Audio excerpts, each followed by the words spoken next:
Good afternoon, everyone. Good afternoon and welcome back. Welcome back to the PorscheCooled Podcast. Welcome back to Owner's Stories. If you haven't been here before, this is Tuesday's episode, and Tuesday's episode is all about the Porsche owners around the world that want to share their story and share their passion with you guys, the listeners. So today we're up to number 62. And I'm going to be joined very, very shortly. I'm not going to ramble on too much in the beginning because I'm running late. But we're going to be joined by Tony. I think Tony's in the New Jersey area.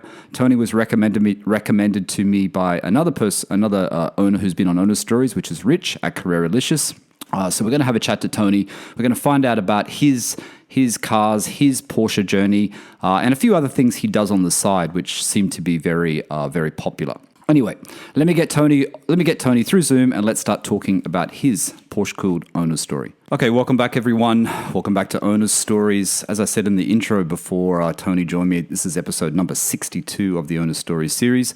And today I'd like you to welcome Tony to the episode. Hi, Tony. Thanks for joining me this morning or this afternoon. A pleasure to be with you. So you're from... Let's just set the background for the listeners. Let's start with the background first. You're from the New Jersey area, so you're a friend of Rich, who's been on Owner Stories before, correct? Yes, he suggested that we get in touch, and obviously we did that rather quickly. We did do it quickly, actually. Considering I'm very slow in getting back to people, we actually organized this in limited time. I had a good conversation with Rich. It seems like there's a really good car culture in that region. There's a really good, strong car culture. And I know you're involved in it quite deeply, which I want to talk about it with you, when we get into your story with the Cars and Cafe event that you do. So we'll talk about that. But before we get into that, Tony, we always like to start the podcast. I'm going to get straight into it because I think we've got a full hour of talking about your story. So let's get straight into it. Porsche, is it something that you've always wanted? Is it something that you noticed when you were a kid, or is it one of those things like me where it happened a little bit later in life and then I started thinking, hey, I really want one of those? How did it all start when you started noticing Porsches or 911s? It would definitely be the latter. I did not grow up in a car family. I did not grow up in a Porsche family. I was kind of the lone soldier, so to speak. The story goes, my mother always told me that I was into airplanes, trains, trucks, the whole 9 yards as a kid. I eventually discovered cars, but to be brutally honest, Porsches didn't pique my interest until a little bit later on. And I would say, we're talking teens, we're not talking yesterday. The car that blew my mind was the Carrera GT. And yes, when that car came out, the whole world noticed, obviously.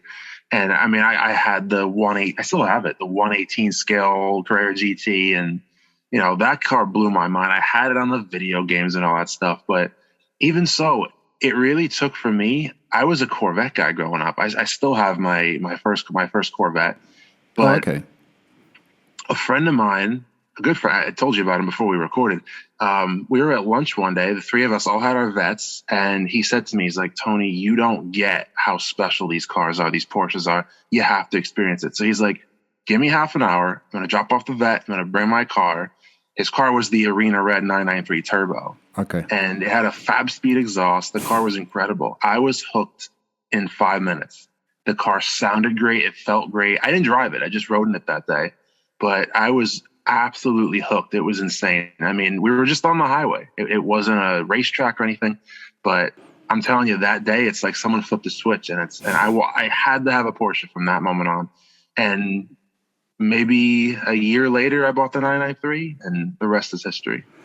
Yeah, so getting the taste of that 993 Turbo, you're starting it right at the top, aren't you? You're starting at the one that everyone is searching after, whether it be the black one, but the Arena Red is the poster color, isn't it? It's the launch color. It's the special one.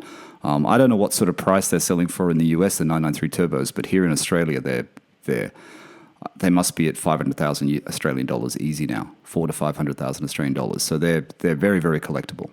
Makes it a relative bargain here. I think we ended up I think the US got 1,000 or 2,000 imported total, and of those, you figure maybe half of them are still in good shape. That's what I've been told by owners. So they're mid to high 100,000 range right now. 150 you buy a pretty decent one right now. Okay, that's quite good. That's not bad, actually. Considering it's on my list. It's on your list. We like a long list, but it's definitely high up there. we like to have that Porsche list alive. We like to have those ones that we're always searching out, that's for sure. Everyone that's been on Honest Stories and all the listeners that reach out to me, everyone's got their list where they just can't stop looking. You only have to have your new or used 911 in your driveway in your garage for a short time, and you're still looking for something else to add to it, aren't you? That's the problem. That's our passion. It's a disease, but it's a good disease. So let's talk about then. So you said to me, the journey to the 911, right? The journey to that 993. Was there any other cars in there but before the 993 that you want to mention to the listeners that were a memorable car that kind of still you think about today and think about it today and think that wasn't such a bad car? There's several. I won't beat around the bush. I was certainly spoiled where I grew up in terms of there's always been like a good friend of mine. His dad had a Lamborghini Diablo and Countach, and really? He's actually a huge Porsche collector. He owns several roof cars and things like that.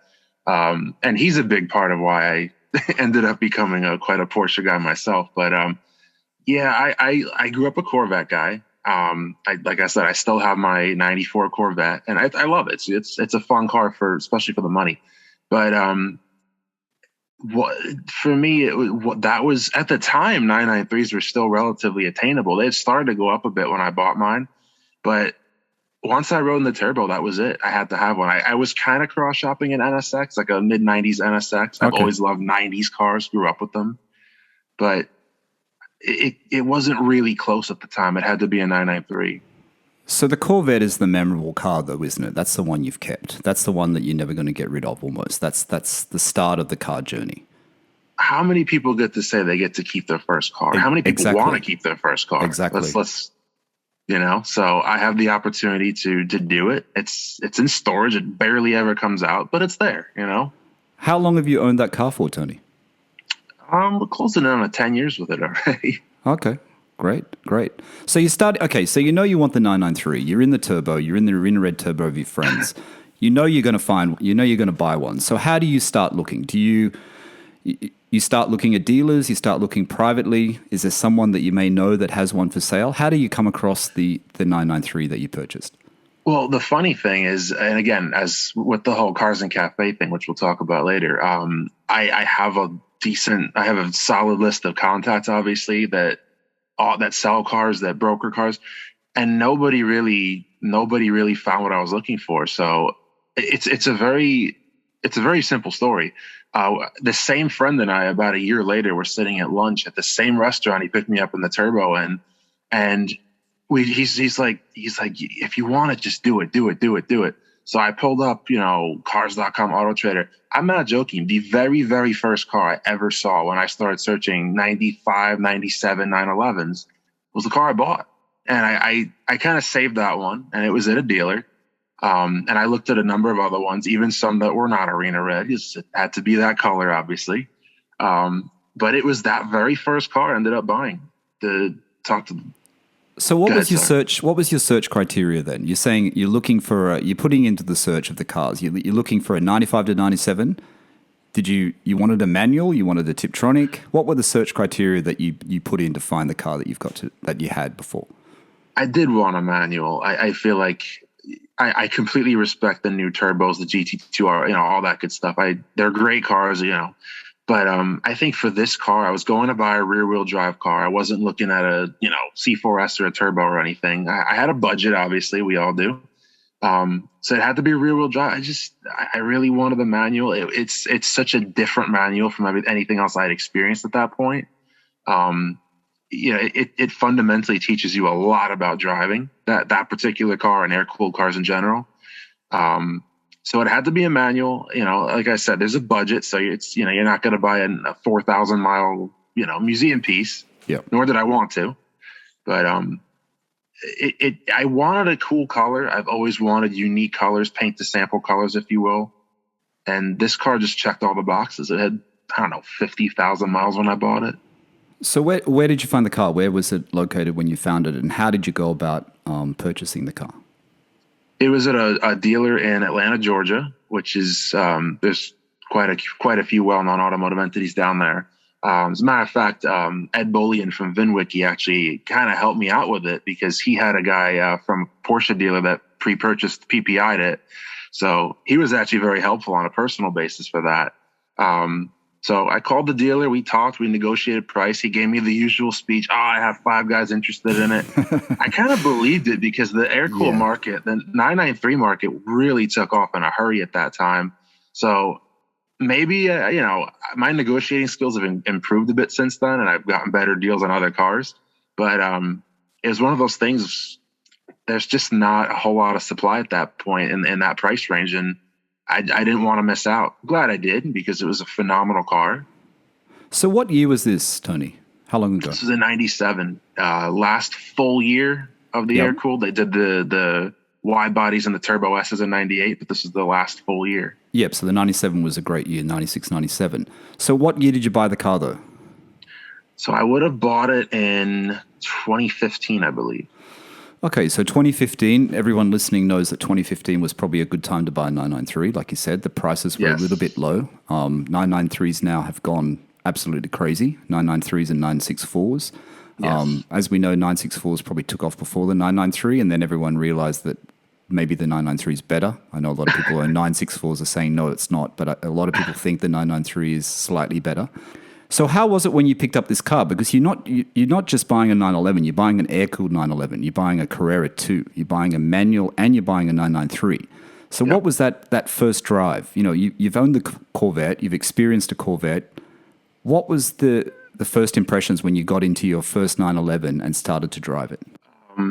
Not to knock on the Corvette, but this is a really well-engineered, well-built car. I was a little bit nervous because I had some knowledge of the service history of it, but I was kind of like, all right, well, I don't really know much about this car, to be honest. I knew I wanted it. I knew that it was a fun car given the turbo, but I kind of didn't really know. I had done my homework on costs and things of that sort, but car got delivered to a dealer near me that I knew well. They took delivery for me, and I went to pick it up, and it was just like learning to drive again. It's, the clutch is so much different. The shifter's so much different. The steering so much different.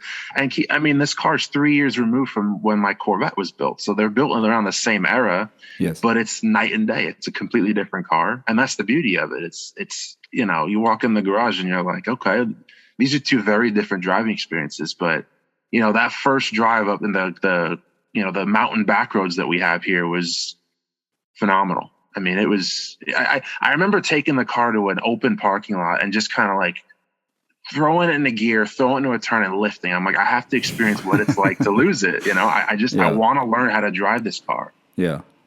So this is a very well sorted example though, isn't it? As you said, so it had a full PPI when you bought it. You said that Ed Bolian, isn't it, from Binwiki, he actually assisted you with it. So it had a full PPI. It had no issues that you had to sort of rectify when you picked up the car? This car never has, to my knowledge, this day has never leaked a drop of oil. This car was clean, front bumper, hood repainted. It's not a museum piece. It was a driver, but it was a nice driver. The one thing, and I'm sure some other 993 owners can attest to this, because I personally know probably half a dozen owners this has happened to. The one thing I remember is in traffic a couple times, you'd hit the brakes and the horn goes off. It had that little ball, that mechanism get loose in the steering wheel. So that was annoying. You kind of feel like a jerk. And Jersey is pretty heavy traffic. So you're sitting in traffic on the highway and people just think you're that guy in the Porsche. But that was rectified rather quickly. But it was a nice car. No complaints. Never gave me an issue. It was just oil changes, things of that sort. So maintenance-wise, it was pretty reliable. So what did you do to the car during your ownership? Did you add any mods to it? Are you that sort of person that likes to sort of add your mark to the car, like add things to it, whether it be an exhaust or some kind of other mod? Did you do anything else to the car when you owned it? Don't hate me for saying this, but given how the market was going so crazy, I left it alone. I kind of was like, this is an investment. For me, that was a major purchase at the time, financially and otherwise. And I just wanted to drive it, keep it in good shape. And obviously it was, I'd love to have another one. I want a C4S, a turbo, whatever, or, C2, whatever. But no, I left that thing alone. And I figured I'm not one to I'm not going to beat Porsche at their own game. I mean, that car was a masterpiece, as Yes. every 911 I've ever driven is, and Boxster came in, etc. So I left it alone. I love the driving experience as it is. So you don't own that car anymore, right? So you had the air-cooled, you've got the 2S, the Carrera 2, I should say. You don't own the car anymore. What was the deciding factor, though? Was it, you just said about the prices, but obviously prices are going up on 993s. Air-cooleds are getting even more and more popular. Instagram's fueling it. Everything else is fueling it. Was that the deciding factor when you came to the point and thought, okay, I think I might sell the 993, or was it something else? It was a lot of reasons. Space being one of them at the time. It was never intended to be a forever car. It was something I wanted to experience while I could, quite honestly. And the market did well. I'm not retiring on the money from that car, obviously, but it was a good time to sell it. The car, it was going to need some work. The brakes needed work. The clutch was starting to get a little, you kind of knew some things were coming around the corner with it. Now, again, whoever bought it is probably doing pretty well right now. As a matter of fact, I know the car went to Texas after me. So I'm sure whoever owns it now is, as a matter of fact, this is a funny little tangent. I kept the VIN. I always keep, not that I've had 30 cars yet, but I always keep the VINs and the mileage I put on the cars. For the record, I think I put about 3,000 miles on it in 2.5 years. So 3 driving seasons. I know it should have been more. I know. That's okay though. It could be worse. It could be worse. That's not bad. That's not bad. So the car went to Texas. You sold it to someone in Texas. So when you sold the 993 though, had you already started looking for your next 911, or was there something in between that you had in mind? So you made a little bit of money on the 993. What happened then? I kind of laid low for a little bit. Again, I was running, and still do, Cars and Cafe was growing. I had a lot going on. So I just kind of laid low. I was driving so many friends' cars at that point. I didn't even have time to drive my own. So I knew I wanted to experience the 997. I fell in love with it a little bit later on. I actually, the tangent I was referring to, I actually saw, I think it was P Car Market about a year ago. They had an Arena Red on gray, manual, 993, same mileage as mine. So I looked up the VIN. It was 1 digit off. The car was built the same day and the same spec. Wow. Anyway, that's a little tangent. But no, there was no immediate replacement for it. But I guess 2 years later, it took me 2 years. I had the chore of driving a 997 for a buddy of mine, and I just fell in love with that car that day. So not that these are impulse purchases or anything. No. But, so let's just touch on the Cars and Cafe, and we'll come back to it at the end of the podcast as well. So the Cars and Cafe thing, explain to the listeners what that's all about. And I also want to ask you the question. This is where I want to lead into it now. Is that having that sort of event and doing that sort of event, is it difficult because you see so many fantastic cars? And to make a decision on one car, was that difficult for you to decide upon the next Porsche that came along? Yes and no. You obviously are exposed to a lot of cars, a lot of dream cars, quite honestly. But and you have the opportunity to experience a lot because the community. A lot of people like to share what they have, and some people are gracious enough to let me ride or drive their cars. I kind of know what the cars I want to own are for the rest of my life, all the way up to the aforementioned Carrera GT.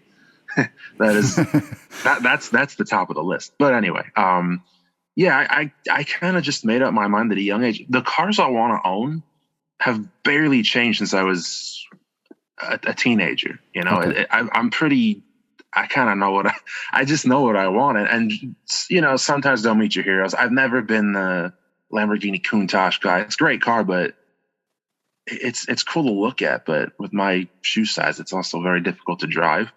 So I've always liked those driver's cars, but so you've been mentioning the Carrera GT, and obviously we all love the Carrera GT, and the prices. You could have got them at a bit of a bargain a few years back. They've all gone crazy again. Is the Carrera GT still the cars on your list? Is that still better than the 918 Spider? Is there something about the 918 that you like less than the Carrera GT? Is it because the Carrera GT was the first and it's not hybrid? I've actually been fortunate enough to drive both cars, the 918 and the Carrera GT. Fantastic. Carrera GT a bit more spirited, to be honest. And I'm proud to say I did not stall it the first time I drove it. You have to train yourself. I was going to say, did you get strict instructions about the clutch before you started driving off? Yeah. Yes. As a matter of fact, I was involved with the at the time the world's largest Carrera GT rally. Cars and Cafe co-hosted that a few years ago. We had 13 cars the first year. Wow. So I was fortunate enough I rode in the car that day. I ended up driving a car later on, but no, that's your hero. That's the car you want to meet your hero. Yeah, it's a beautiful car. GT Silver or black with that brown saddle color, or the GT Silver. I think the two best colors. Let's lead into that. Let's just tell the listeners about Cars and Cafe, because before we get into the next 911, because I think it's quite obvious, you have a lot of exposure to a lot of great cars and a lot of great Porsches. So just tell the listeners, Tony, about what Cars and Cafe is all about. Sure. So the 2.5 hours story brought down to a couple minutes is that I grew up a Corvette guy, and I went to a couple American car shows here or there in the U.S. Our muscle car shows that are and they're great. And to this day, I'll go to them. They're fun. But I was never really exposed to European cars or any imported sports cars. A trip to London as a kid kind of woke me up to that. I'm like, there's a Porsche, there's a Ferrari, there's an Aston Martin. Yeah. So at that time, my cousin worked for a gentleman who I'm still friends with to this day. He's an amazing person. She's like, Tony, you got to come to his office one day. He has a Ferrari Enzo. And I'm like, no, there's no way. Ferrari Enzo. You don't know what you're talking about. Well, he did. There's the spoiler. He did. He had an Enzo and many other Ferraris. So he invited me over to his house one day, and he's like, listen, if you want to see these cars, you want to be exposed to these cars, you have to go to Cars and Coffee. There was a Cars and Coffee about an hour south of me. So I went to it. I'm like, why don't we have this where I live? There's plenty of cars where I live. There's a huge car community where I live. Just nowhere to go. So the funny thing is, I had just graduated. I was in college, and I asked the principal at my high school. I said, "Can I use the parking lot? I have an idea." And he's like, "Yeah, but you better not make a mess. We better not get any complaints, noise complaints, if you will." Yep. So I realized it's a lot harder than I thought. I had 6-7 cars the first day, including speaking of Porsches, my friend's dad brought his Roof RT12 that day. So that's not a bad car to get to your first event. Wow. So anyway, long story short, a lot of work, went into it, and I joined Renlist. I joined 6 Speed Online. I joined all the other, owners forums, and met a lot of people. And, 7 cars became 20, became 40, became 100, became 1,000, became what it is today. And the events have grown organically. Just this year, I launched Rennzeigen, which is a German Concours event. Okay. Where I had about 100 German cars, 40 of them, 42 Porsches of the 100 cars. Wow. 959 Carrera GT, 356s, 8 or 9 356s, every generation 911, turbos, GT3s. So that's shot right up to the top of my list of favorite events, that and the Italian Concours run. So do you have a regular spot where you hold the events? Is there somewhere a regular spot in the New Jersey area, or you do different places each time? Now it's become various locations. These concours style events are at country clubs, at golf courses, tennis clubs, things like that. It's upscaled quite a bit over the years. It's grown organically to where it's not just the Cars and Coffee anymore. There are specialty curated events, and that's kind of opened the door to some of these extraordinary collections of, yes, 959s and Ferrari 275s and Lamborghini Miuras, things of that sort. So it's grown organically, and there is a vision to how keep many growing events? Sorry, Tony. How many events each year do you hold? About 15. 15 events in a year. So is this this is a full-time thing for you, or is this something you just do in your spare time as a hobby? Because a lot of work. It's a lot of work. It is. But it's all. I always say the day it stops being fun is the day I stop doing it. Yeah, absolutely. And I'll just tell the listeners while we're on this, if you go to Tony's Instagram, Cars and Cafe, Cars and Cafe, CAFFE, go and check out Tony's Instagram. He's got so many cool photos on his Instagram. Give him a follow, and also tell him you heard his story on PorscheCooled. So Tony, let's get into that. So you're doing the events. You had the 993. You sold the 993. You don't have a Porsche for a little while. You said, how did the 997 come about, and why did you choose that generation? So I alluded to it very briefly earlier, but I was actually I work in the automotive wholesale space, and again, it was a chore. I had to bring a 997 to a warehouse for one of our clients, and I said to him, like, I need a plate, I need a deal, I need a license plate because I need to take this car on an extended joyride, and I did, and I absolutely fell in love with it. The steering, the clutch, it really just felt like the perfect sports car. It really did. And I had ridden in one before, the roof collector. He actually used to daily drive one, and he took me out in that car a few times. But driving, it's a whole other animal. So drove the 997 back to the warehouse. He's like, "You're done already? I thought you'd be out for a lot longer than you were." I'm like, "No, it's okay. I'm just going to buy one. I have to have one now." So that process took about 8-9 months to find the car I ended up buying, which is Carmona Red, 6-speed manual C2S. I like I said with the Arena Red, I always wanted a cool color. Nothing against silver, nothing against any color, but I wanted. I guess at the time it was a paint to sample color, or if anything, it was just rare.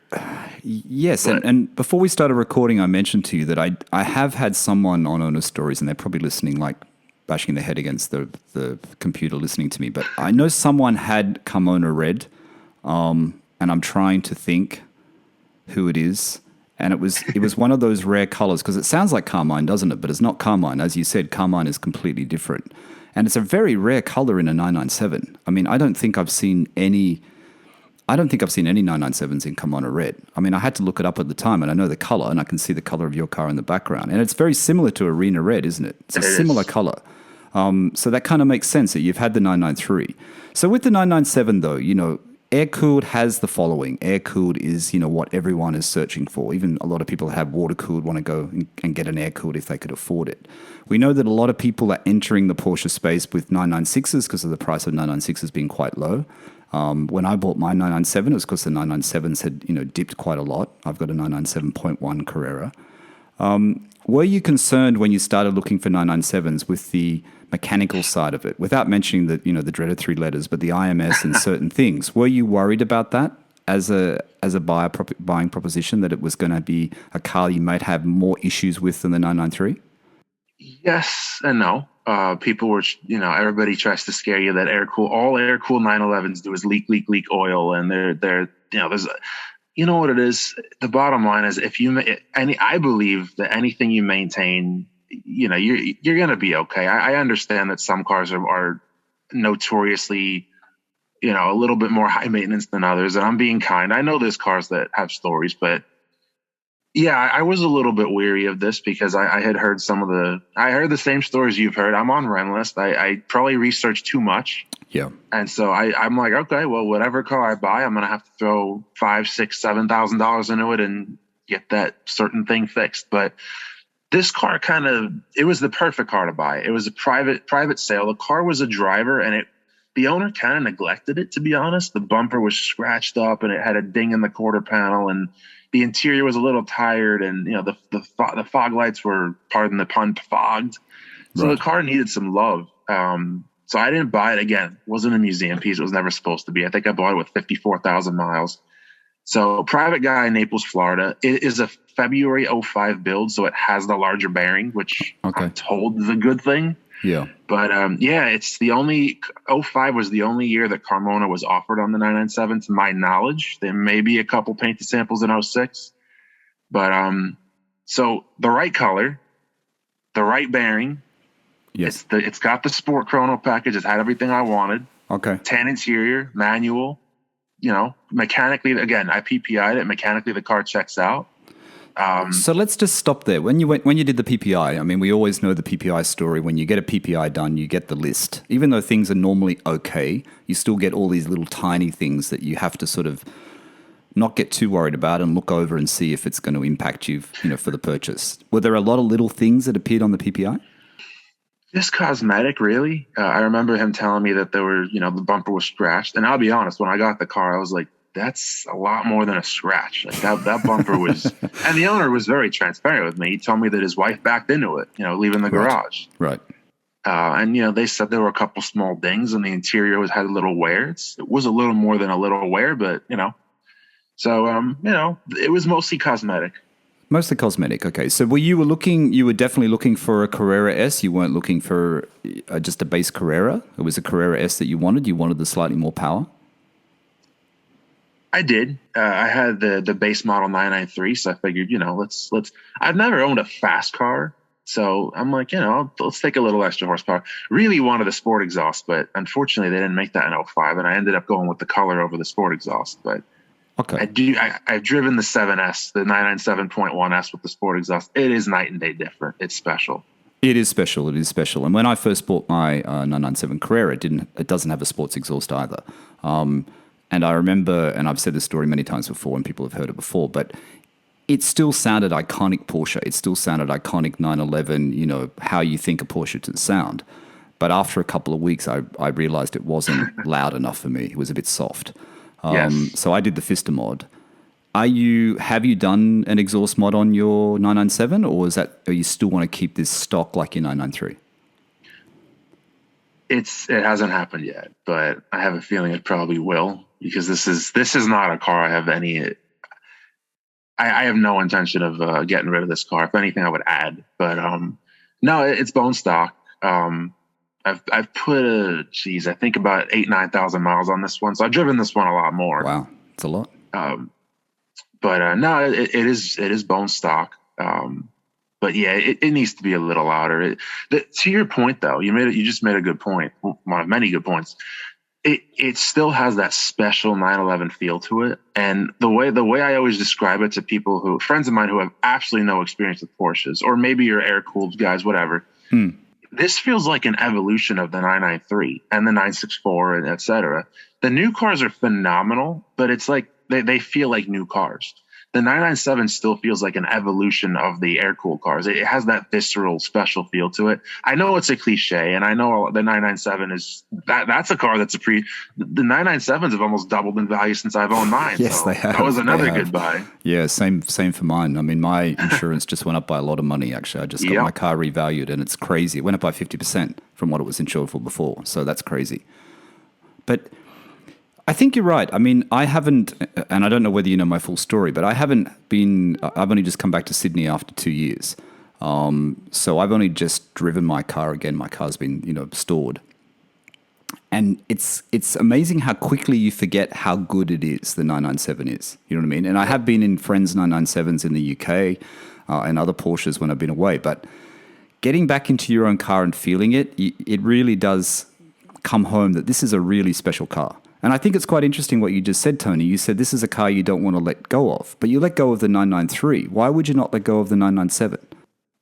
That's a great question, because I adore the 993, and I would love to bring one. I would love to have both cars side by side. Everyone I tell that, all my friends I've told, I wish I could open the garage and have those two cars together. And, that's something that hopefully will happen down the road. But the 993 I kind of bought it knowing it was an investment, which is kind of like, car guys don't like to hear that, but let's be honest. I'd rather own an investment 993 than have no 993 at all, right? So, yeah, true. So I kind of did baby that car a little bit with the mile. When I drove it hard. Don't get me wrong, and this car I do too.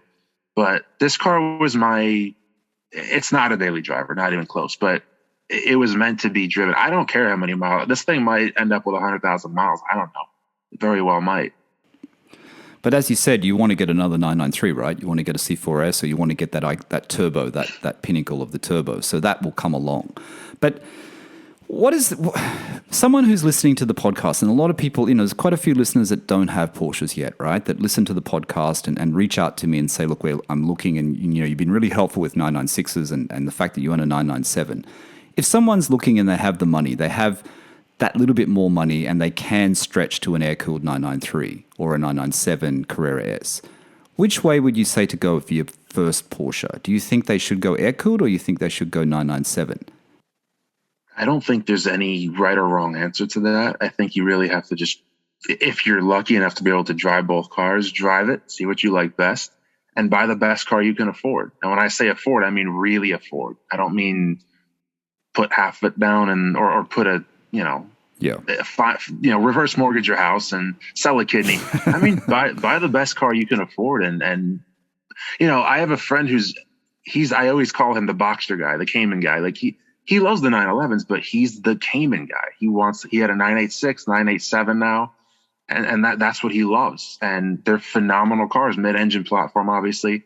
I'm a 911 guy. I just adore the way they drive. They have a very unique characteristics, as you and I know, and many of the listeners know. So there's no right or wrong answer. 993, 964, 996, 997. Just do your homework. Don't get in over your head on something you don't know. Yeah, and I've been in 993s, and Steve, the co-host of this podcast, he owned a 993. And the thing about the 993, and I've been in when I've taken my car into Autohouse Hamilton, the Porsche specialist here in Sydney, where I get my car done. I've been driven back, to the train station in a 993 and things like that. But the 993, there is that point of difference though, isn't there? Which you do notice when you get into a 997. The 993 just has that different smell. There is something about the smell of a 993. Now, I don't know what a roof smells like or a Carrera GT smells like, but the 993 does seem to have that iconic smell, doesn't it? It's the petrol, the leather. It just smells completely different to the 997 when you're sitting in the cabin. It's a very intimate experience is what I would say. And it's kind of like, I don't want to say nostalgic because the car's only, I mean, some people would say it's already, right? Yeah. It's almost 25 years old, which is kind of amazing to think about that. But the 993 still has that linkage to the 60s, 70s 911s. So, yeah, it is special. And if that's what you want, then you're going to like the air-cooled car better, the 964, the 993. The 997 to me still feels special, still feels visceral, but it's modern enough where you could daily drive it. And it's such a docile car when you want to just cruise on the high. I've driven my 997 from Miami to Jersey. It's 1,100 miles. Wow. I've done that road trip. Actually, when COVID first hit, my car was down at the 959 owner. It was at his building in Florida. It was being stored there. And my plan was to go to Florida and drive it down there and then come back up. But when COVID hit, my girlfriend and I rented a car, drove down, picked up the 997, drove it home. We stopped in Miami. We did photo ops in Miami with it, photo ops in Washington, D.C. with it. That was an incredible road trip. That's a great thing to do, isn't it? Great way to experience your car, that's for sure. Great way to experience your 911. It's kind of full circle because when I bought the 993, I bought it in Atlanta and I didn't drive it home.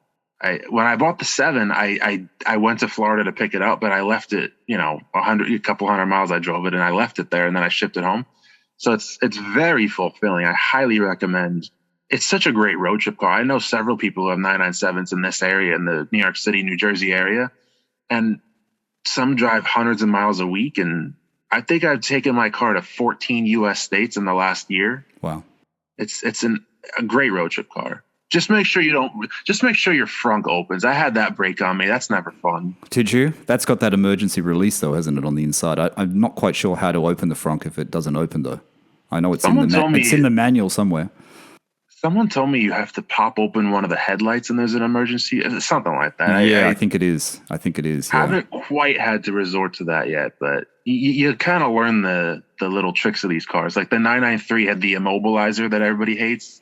Yes. That almost stranded me in the mountains once, but really? Luckily got the car running. So what about reliability then? You say you've been driving the 997 a lot. You've done road trips in it. You're putting the miles on it. You're not scared to put the miles on it. You want to enjoy it. Have any major things come up since you've owned it that you've had to get fixed? This summer was the first time I actually had any major issues with it. I had the suspension needed quite a bit of work this year. Right. And I kind of knew it was coming, but so I lost the car for a month during the summer. Then I got the car back. I actually was taking it to one of my own events. I had an event on like a Thursday night at a restaurant. And driving it home, and I kind of knew when I drove it over there that the car didn't feel right. So I'm like, let me just get this home. It didn't make it home. The alternator fried fried the belts, fried the battery. Oh, really? No steering. So the car just died on the side of the road. And I was like 3 blocks from home. The car didn't steer, so I couldn't even push it. So it died. Is that a common thing? I haven't heard about that. Is that common? I don't think so. I mean, the car gets driven regularly. I have battery tender for it, so it's not like I deprive the car of its power. But it happens. I think it's a fluke. A couple little things that come up this year. Yeah, and I've been talking about that on the Friday's episode of the podcast because I haven't been with my car for 2 years, and I've actually just been saying how I think the 997 is a lot more bulletproof than I've given it credit for. My car's been sitting, it's been started, but it's been sitting, and the things that had to be fixed, Tony, are pretty much just general maintenance items that would happen anyway. Do you know what I mean? It's not necessarily from it sitting there. It's just things like the bump stops have to be replaced. The engine mounts have gone because it's a 16-year-old car, or the transmission mounts had to be changed. So all those sort of things, which, like you said, if you keep on top of the maintenance and you don't neglect the maintenance and you do it, it's a really reliable 911, don't you think? I would definitely agree with that. My friends have kind of started to make fun of the car a little bit this year, but at the end of the day, it's like I said, my Corvette's had its issues. Every car has its issues. And for how I use the car, because I like you and I, we talk about how much we drive these cars. A lot of people, their cars have double the mileage mine has or triple the mileage. And my Cayman Boxster friend, his 986 blasted 210,000 miles, Wow. on the original engine. Wow. So he dailied it for 4 or 5 years. They're fairly bulletproof. I know everybody hears about that problem with a certain bearing, but there's so many of these cars out there. You're going to have issues. I don't think it's I think they're phenomenal cars in general. Yeah, and as they say, when you get to high mileage anyway, you're probably pretty safe that, well, touch wood, that nothing's going to happen, right? It's sort of they say the IMS, if it's not a very well-driven car or high mileage car, you're going to have issues with it. I mean, my car's not very high mileage. My car's only quite low. Kilometer-wise, it's only like 53,000. So it's about, I don't know, is that 35,000 miles, something like that? Probably give or less. take, yeah. Yeah, give or take. So it's not very high. So what's next then? So you've got the 997 Carrera S. You're enjoying that. You're driving it a lot. You're taking it to your Cars and Cafe event. You don't pull the Corvette out to take it to your Cars and Cafe event? It comes out once, twice a year. I actually had both cars at my season finale this year, so it comes out now and then. They look cool together. The Corvette is Admiral Blue, so it's a very rich blue. So right. It complements the Carmona Red very nicely, if I may say so. Fantastic. So you say you've been driving a lot of, you've had the opportunity to drive a lot of 911s, a lot of Porsches, the Roof, the Carrera GT, the 918 Spider because of Cars and Cafe. What is one of those cars that you've driven that you keep thinking about, that you think that was really, really special? Is it the Carrera GT or is there something else as well? Well, the Carrera GT, of course. I mean, obviously that car with a 7-figure price tag is, it's coming. It's just going to be a little bit more blood, sweat, and tears, but yes. It'll happen. But the 997 GT3, the RS in particular, is the car that I actually got to experience that car on track and on the road. Wow. Close friend of mine, again, very lucky to have people in my life that will let me drive their cars. But the 997 GT3 is an extremely special car. And the 4.0 might be the greatest sports car of all time, some would say. So that's the same DNA. It's the same, well, 3.8 versus the 4.0, but it's a phenomenal engine. It's a phenomenal transmission. It's got quite a bit of power. 500 horsepower in a 911 is kind of like 600 horsepower in anything else. I mean, you're not losing a whole lot of power from crank to wheel. So yes, that's a special car. Which one did you drive, Tony? The 3.8 or the 4.0? 3.8, 997.2 GT3 RS. Yeah, it's a great car. It's a really nice car. That's the one on my list, that's for sure. Especially in the gray with the red wheels. That's the color I like. That's the color combination. Yeah, I know a lot of people like. I know there was someone on YouTube, TGE's, just bought that white with the gold, but you need that car in the strong colors. Even the black with the red wheels looks fantastic. But the gray with favorite. There were two local 3.8 RSs that I don't think either one are still around. One was Guards Red Stripe Delete, a graphics delete, I should say. Okay, yes. That was pretty cool. And then there's there was an aqua blue with silver accents. Right. That gentleman, I believe he had a Carrera GT also. Fun fact. So that was an extremely cool color in my opinion. I like blue cars. I like the burgundy. I like the blue. So I would have. That's I'm a a little pretty partial nice. to that. That's a pretty nice two-car combination, though, isn't it? The Carrera GT and the 997 GT3 RS. That's a pretty nice two-car combo, I think. There, that's for sure. The dream garage, and I could just check off the box and say I'm happy at this point. 993 turbo, Carrera GT, 997 GT3 RS. So the 911R is not on your list. That's not a car that comes into your list because it is a pretty special car, right? And the prices dipped a bit, but now they're going up. So it's funny. It's funny you mentioned that, and I'm not trying to brag, but another car I've been fortunate enough to experience firsthand. That car is special, and so is the new GT. I can't say 992 GT3 yet, but 991.2 stick GT3 is an unbelievable car. Yes, I think the auto rev matching makes it a little too easy to drive. But anyway, that's beside the point. 911R is a special car. It still kind of feels like that old school visceral. It's not the same clutch. It's not the same steering that the 7 has, the 997. But it is a very special car. And one more that just kind of makes me think of it. Another special car that I haven't driven it yet, but I've ridden in it, and it is an extraordinary experience, is the Singer. Ah, yes. The Singer I've never seen one, though. I've never actually seen one. Singers launched here. I think some people are starting to order Singers in Australia. I've never had the... Actually, no, I did see one. I saw one in London. Actually. I lie. It was a blue one, which is a beautiful-looking car. Yes. What about the Gunther Works? You think the Gunther Works is as good as a Singer, or you think it's a completely different direction? I don't know much about it, but I have had one at one of my events, so maybe I could bug the owner for a go in it, if you will. So I have to get back to you on that. Maybe we'll touch base in a couple months. See, I think this event you have and being exposed to all these cars is fantastic, but driving them and not being able to have your own like right now must be very difficult. I don't know. I'd find it really, really difficult. I mean, I've never driven a 911R. I've seen a couple of 911Rs very close up, and when they were for sale in a dealer here in Sydney, and prices at that point, I think they were asking $1 million Australian dollars for it. Then they dipped down to about 575, and I think now there's none on the market. They're just gone, because once they dipped to that price, everyone knew it was pretty much the bottom. But I think it's a fantastic car. But it's like that comparison, isn't it, Tony? And I spoke to someone about this in this week's Owner's Story, actually, who's got a GT3 Touring.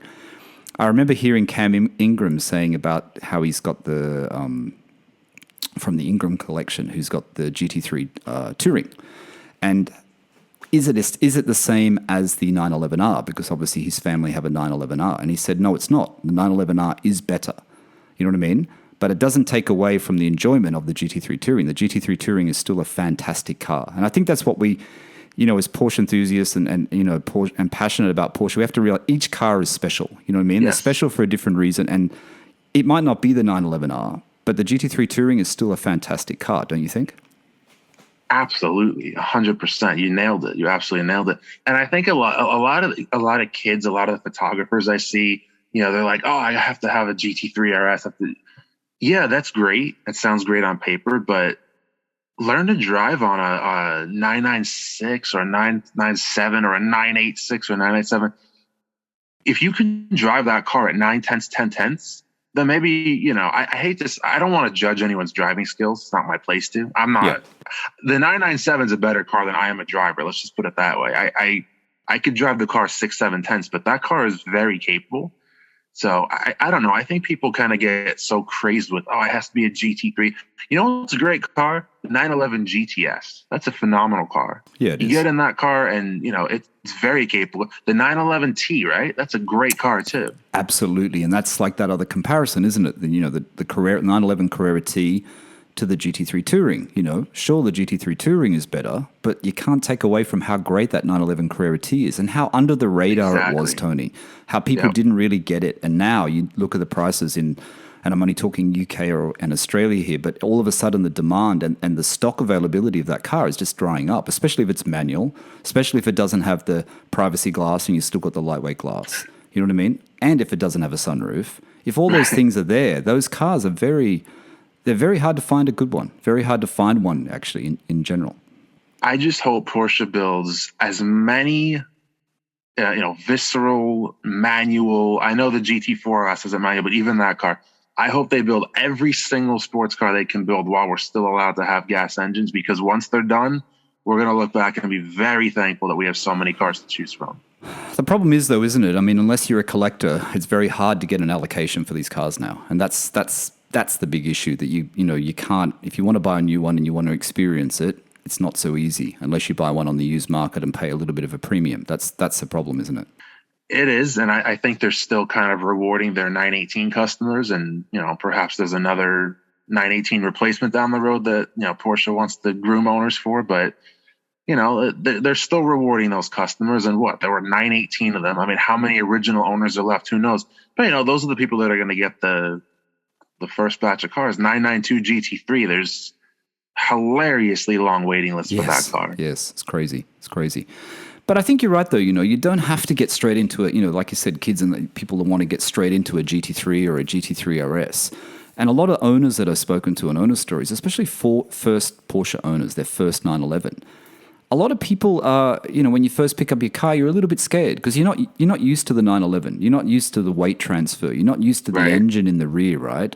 So it actually does help you if you do just start off on a Carrera or a Carrera S and just learn the car and learn how the car feels and know how to brake into the corners and know how to accelerate out of the corners. It's all that basic stuff, Obviously, some people have more skills than others, but most people, when they talk to me, they're saying, when I picked it up, I was a bit nervous because I wasn't sure how much power and if I could, if I was going to lose control or whatever.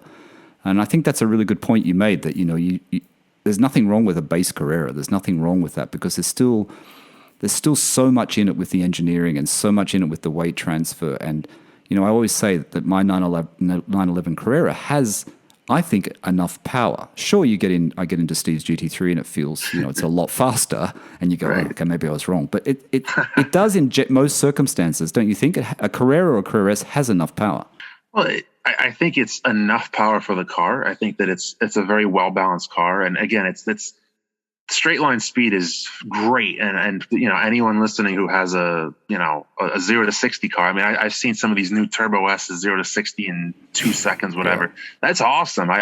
Who doesn't love that?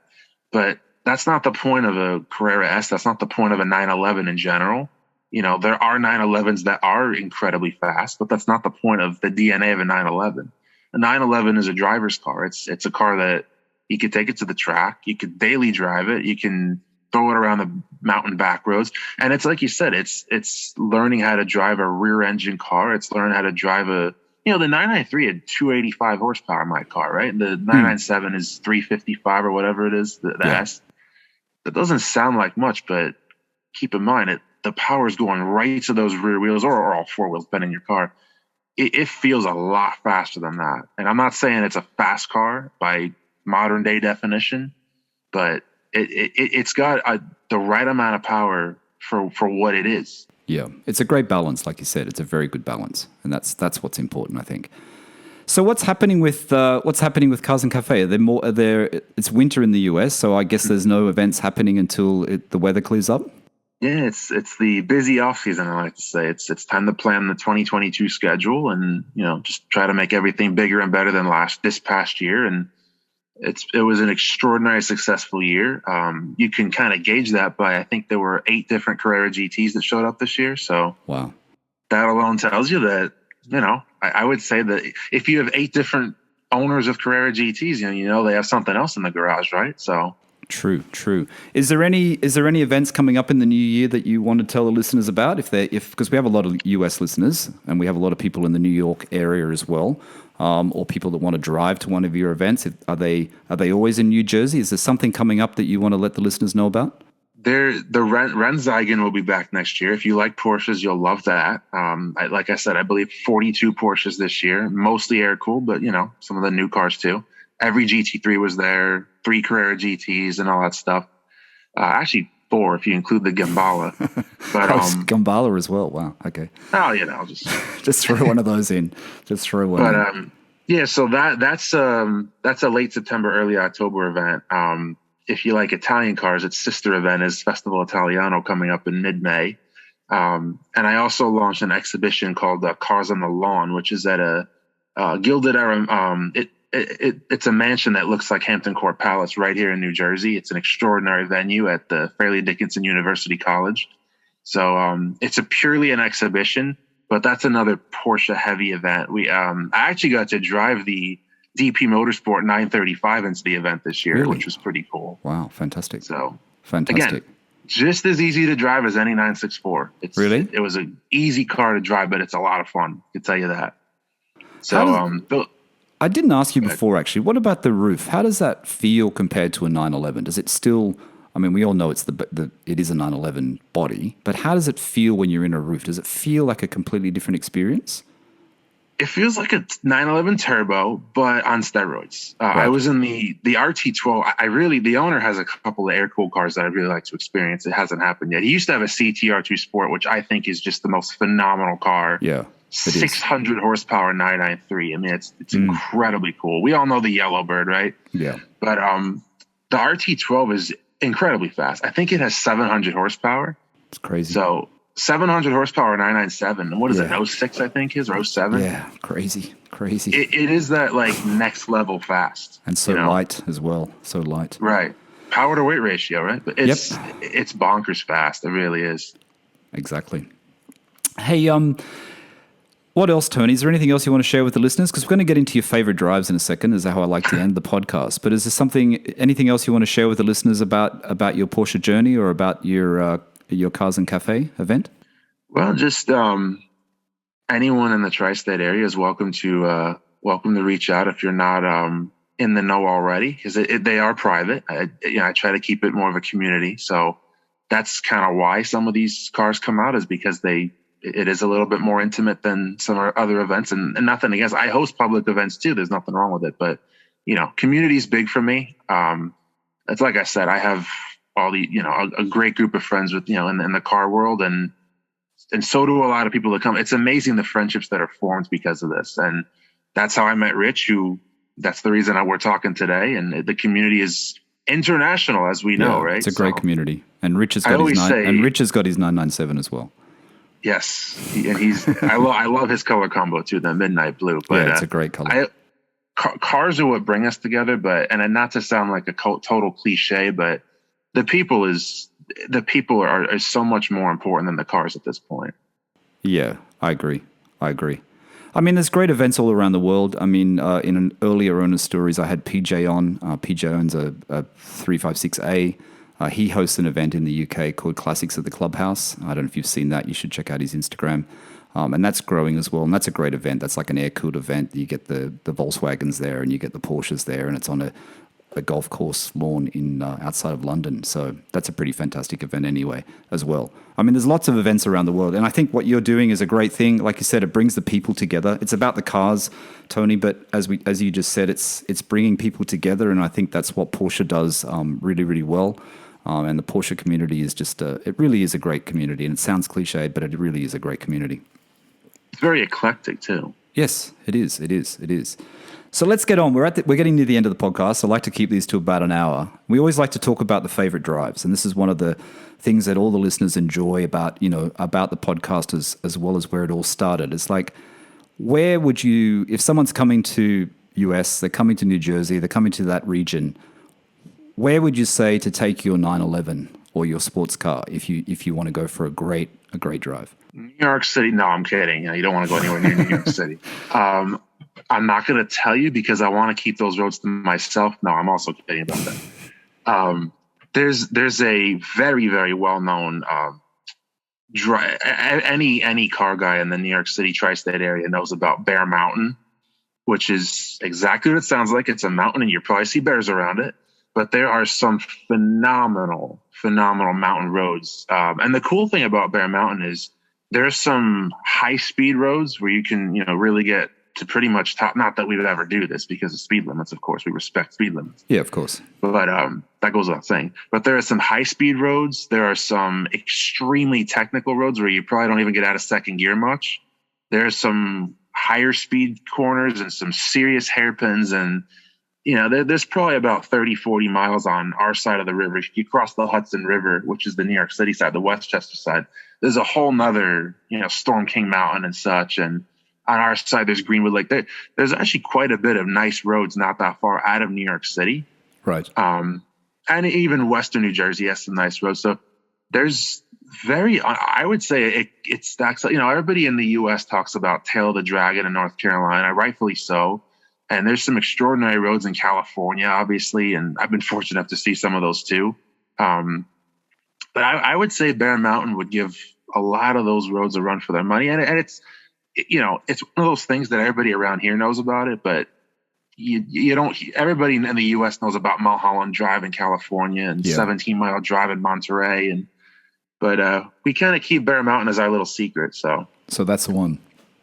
And again, not to completely give up the secret here, but I actually, a couple times a year, I'll wake up early in the morning on a weekday before work, if you will, and there's nobody on those roads. The road is all yours. You just go to get a nice bagel, get a coffee, and just do about an hour and a half of driving before it's therapy. It's nice therapy. Great feeling.